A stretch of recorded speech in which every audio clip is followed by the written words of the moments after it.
रामाय रामभद्राय रामचंद्राय वेधसे रघुनाथाय नाथाय सीतायाः पतये नमः। नमः सभाभ्यः सभापतिभ्यश्च। अहमत्र सम्प्रति इकोयणचि इति सूत्रं स्वीकृत्य लघुशब्देन्दुशेखरदिशा किञ्चित् व्याख्यानम् अत्र प्रस्तौमि। अत्र कामेण्ट् बाक्से केचन कमेण्टं कुर्वन्ति यत् हिंदी भाषायामपि वदतु कि संचालकेन अहं पृच्छामि यत् किम् अहं हिन्द्याम् अपि वक्तुं शक्नोमि मध्ये मध्ये। आम्,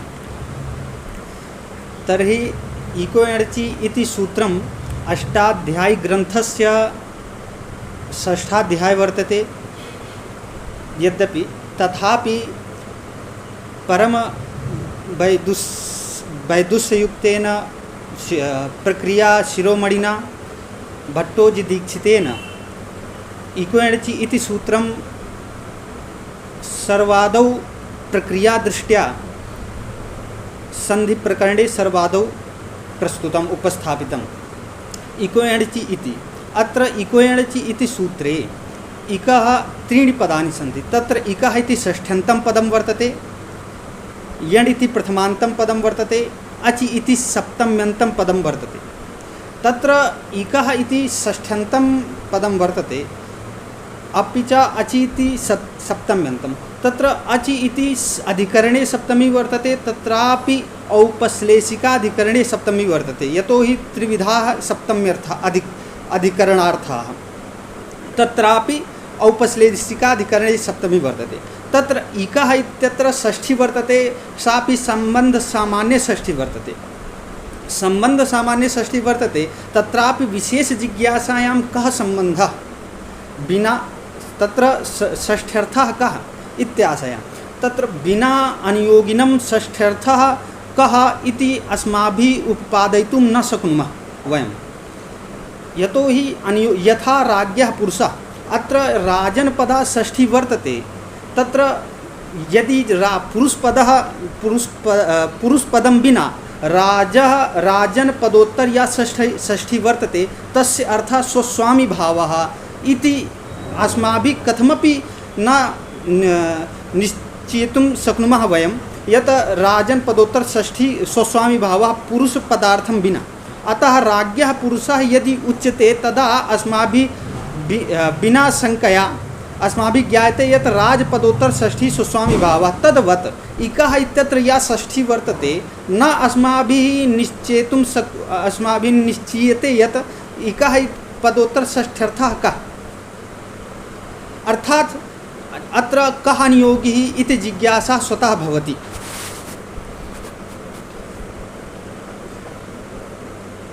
अत्र अनियोगी जिज्ञासायां केचन आचार्याः वदन्ति यत् यण् इति पदम् अनियोगित्वेन स्वीकुर्वन्तु, किन्तु तत्र उत्तरपक्षिणः कथयन्ति यण् इति भाव्यमानः वर्तते। भाव्यमान पदं स्वीकृत्य भाव्यमान पदम् अनियोगी भवितुं न शक्नोति। अर्थात् यण् इति पदं यण इति अनियोगी भवितुं न शक्यते।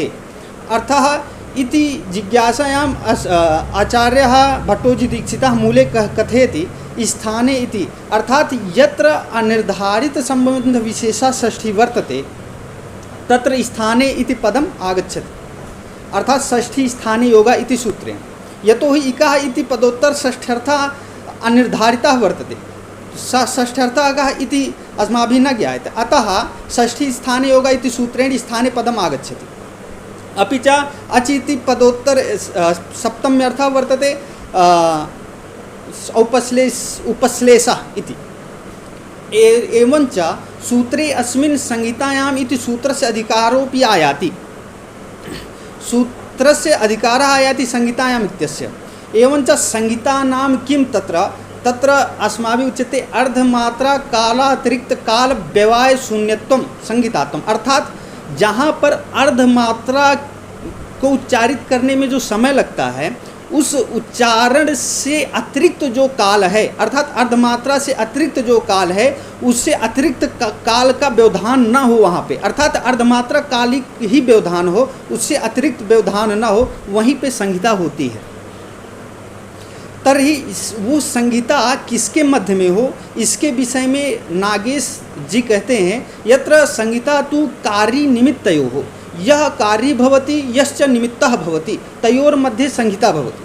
तद यथा सुधि उपास्यः इत्यत्र कार्य वर्तते सुधि इति, मतलब तत्र तद घटकः इकारः, निमित्तः वर्तते उकारः, तर्हि तयोः मध्ये संहिता भविष्यति। यतो हि सुधि उपास्य इत्यनयोः मध्ये अर्धमात्रा कालातिरिक्त कालव्यवहार शून्यत्वं वर्तते। तर्हि सूत्रार्थः एवं सति सूत्रार्थः संकलय्य भवति यत् अजब व्यवहित पूर्वत्व विशिष्ट इक स्थाने यण भवति संहितायां विषये। यतो हि संहितायाम् इत्यत्र या षष्ठी वर्तते तस्यार्थः अस्ति विषयः, अतएव उच्यते अस्माभिः संहितायाः विषये इत्यर्थः। यतो हि भट्टोजी दीक्षितेन मूले संहितायां विषये इत्युक्तम्। यतो हि विषय इति नित्य पुल्लिंगः शब्द वर्तते, तत्र यतो हि विशेषण विशेषयोः समानलिंग वचनकत्वं भवति। विषये इत्यत्र सप्तमी वर्तते, संहितायाम् इत्यत्र सप्तमी वर्तते, किंतु विषये इत्यत्र स्त्रीलिंगं न वर्तते, स्त्रीत्वं नास्ति। अब किंतु संहितायाम् इत्यत्र स्त्रीत्वम् अस्ति, तर्हि कथं विशेषण विशेषभावः इति जिज्ञासायां नागेश भट्टेन उक्तं संहितायां विषयभूतायाम् इत्यर्थः।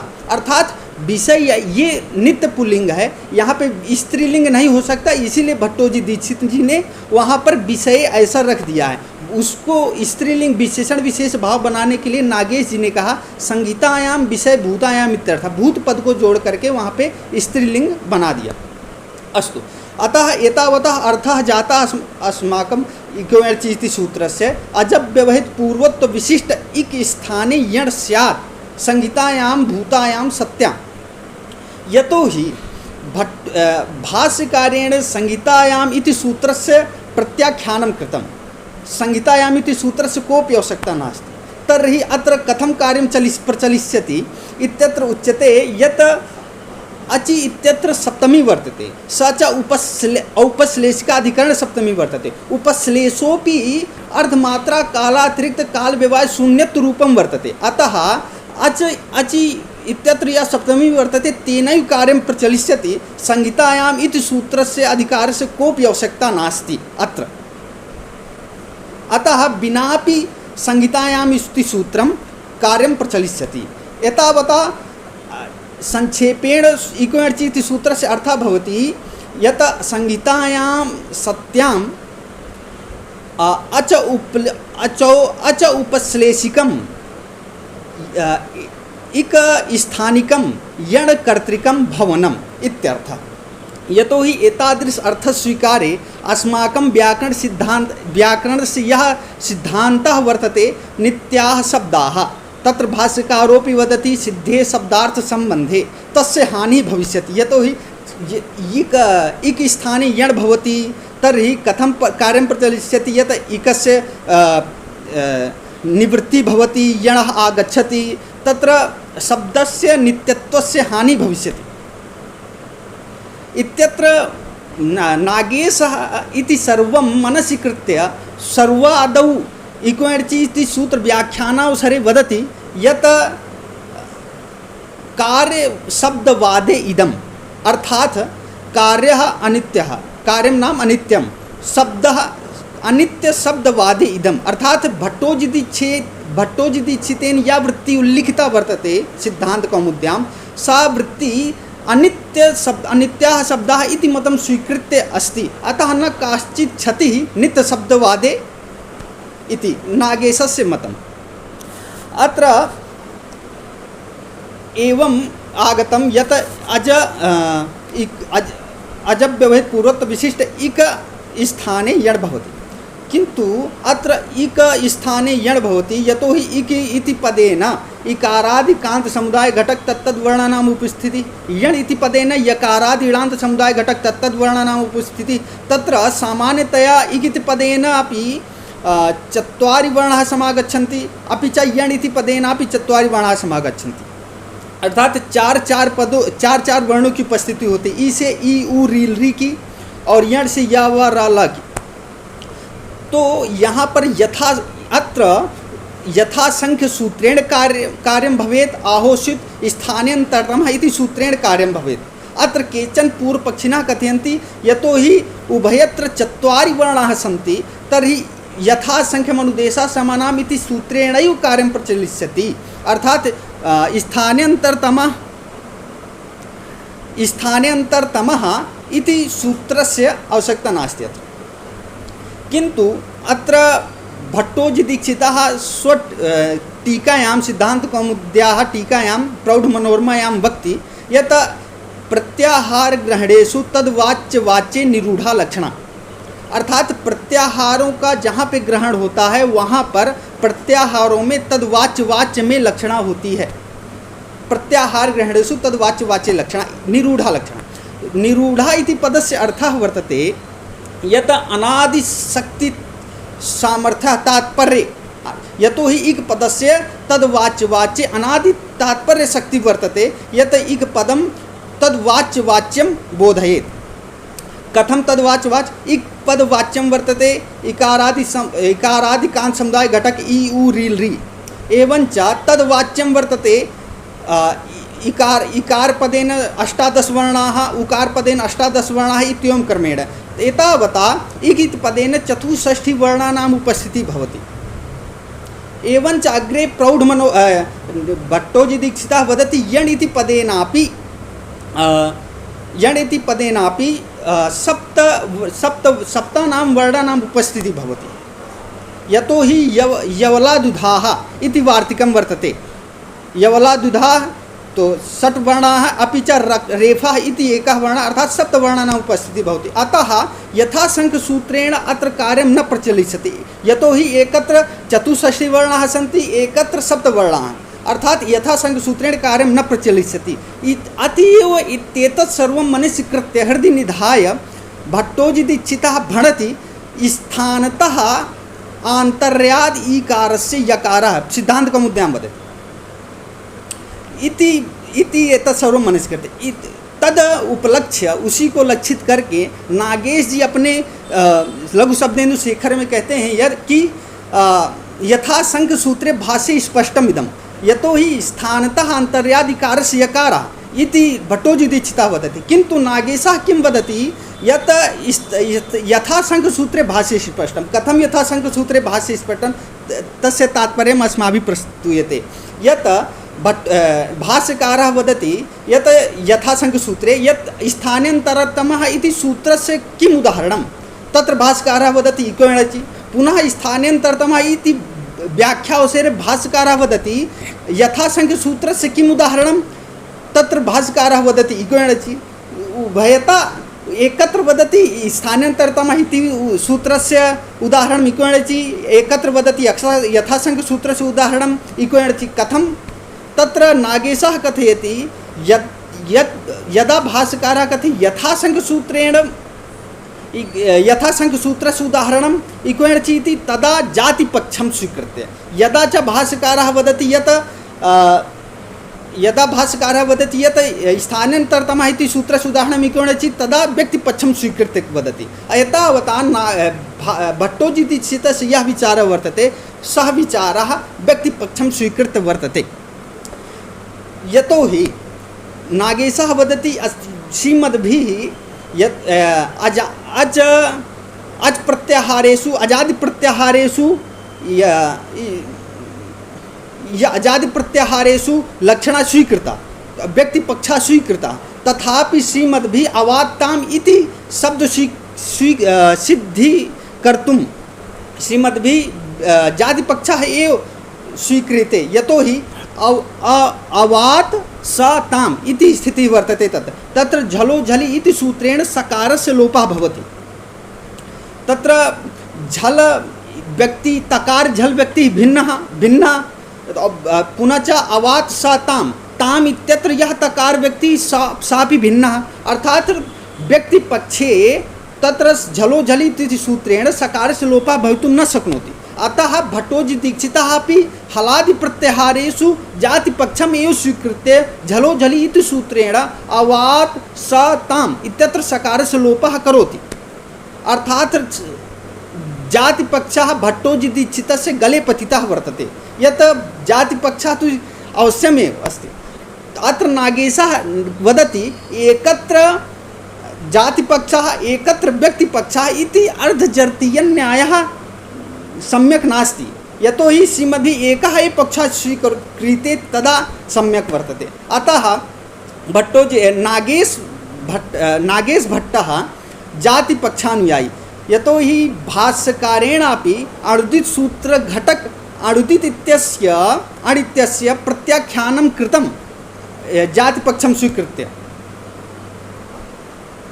अस्तु, अत्र अस्माभिः अन्य दिशा वर्तते, तत्र प्रत्याख्याने नहीं, यतोहि यणपदेन यदा सप्तानां वर्णानां ग्रहणं भवति तदा केचन वदन्ति यतोहि लक्षणायाः यत इक् पदेपि चेत् लक्षणा क्रियते तदा केचन कथयन्ति लक्षणायाः का आवश्यकता, यतोहि अणुदित सूत्रेणैव इक् पदेन तत्तद सवर्णानां ग्रहणं भवति, अणुदित सूत्रं तस्यार्थमेव अस्ति, तदर्थमेव अस्ति कि यत् स्वसवर्णानां ग्रहणं भवेत्। अत्र उत्तरपक्षिणः कथयन्ति यत् उच्चारितः शब्दः एव प्रत्यायकः, अर्थात जो उच्चरित शब्द है वर्ण है वही प्रत्यायक होता है, बोधक होता है। इक यहाँ पर इक में जो इकार है ये उच्चरित है, यही प्रत्यायक होगा, तो अणुदित सूत्र के द्वारा केवल इकार से ही स्वसवर्ण का बोधक होगा, अर्थात इक पद से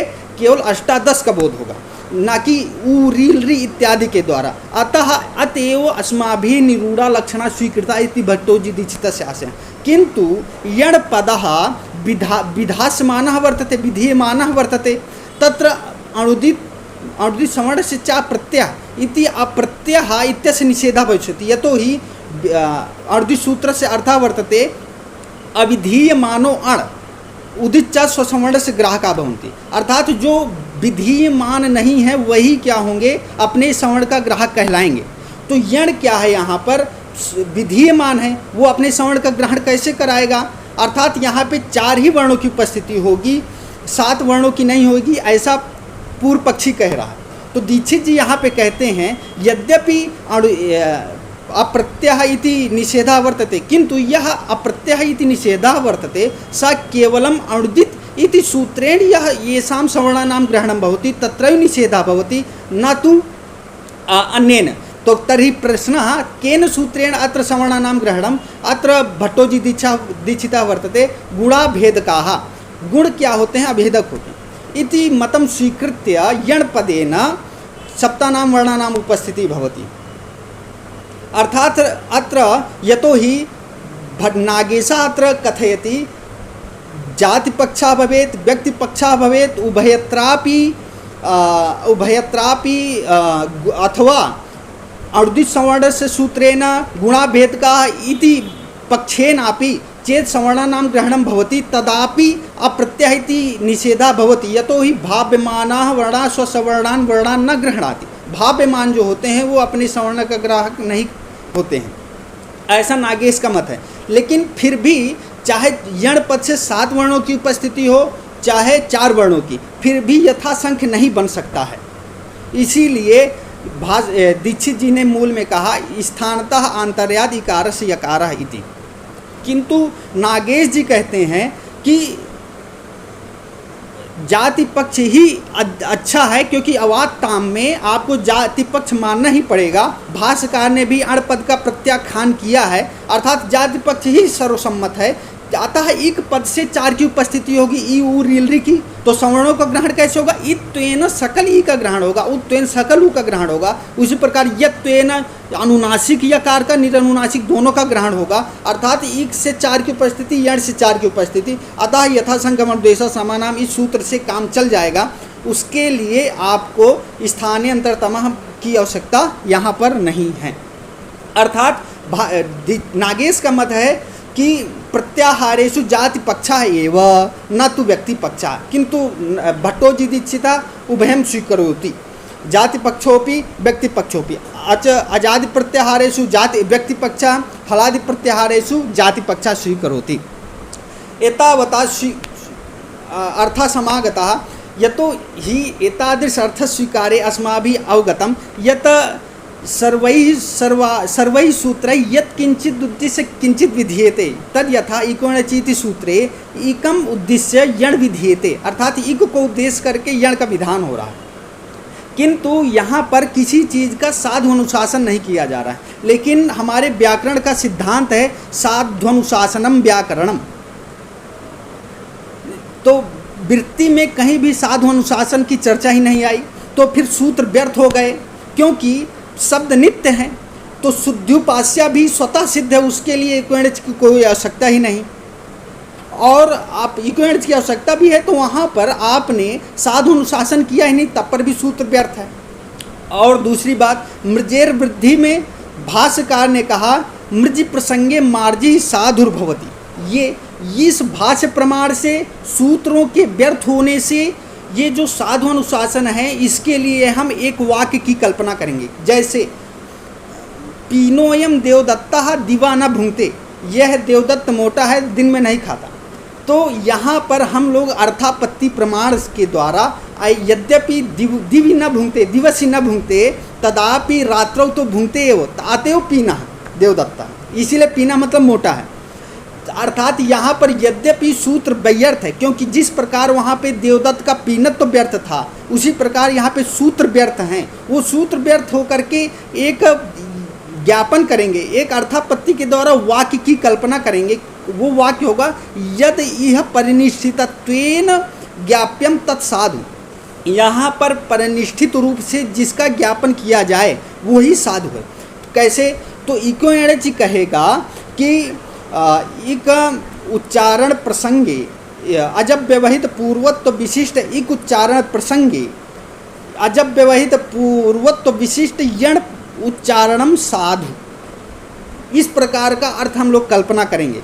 या और वह कहेगा परिनिष्ठितत्व तो क्या है, तो हम कहेंगे अप्रवृत्त नित्य विद्युद्देशतावच्छेदका अनाक्रांतत्व, अर्थात अप्रवृत्त है नित्य जो विधि, अप्रवृत्त नित्य विधि उद्देश्यतावच्छेदका अना, जैसे अप्रवृत्त विधि हो गई यहाँ पर एचो एवयावा, शुद्धिपास्या में अप्रवृत्त विधि हो गई एचो एवयावा, उसकी जो उद्देश्यता अवच्छेदकता है शुद्धिपास्या में आक्रांत नहीं है। अगर जो आक्रांत होती तो एचो वह जरूर लगता और वहाँ पे अवादेश करता, अर्थात अप्रवृत्त नित्य विद्युद्देशता व छेद का अनाक्रांत है शुद्धिपास्या, अर्थात शुद्धिपास्या परिनिष्ठित है, अर्थात पर शुद्धिपास्या ये क्या हो गया, साधु हो गया। इणो इको एणचि अनचित्या इत्यादि सूत्रैः ज्ञाप्यते यत् यदि परिनिष्ठितत्वेन ज्ञाप्यम तत्साधु। एतावता अस्माकं यत् अस्माकः यः सिद्धान्तः वर्तते साध्वनुशासनं व्याकरणं तस्यापि संगतिः जाता।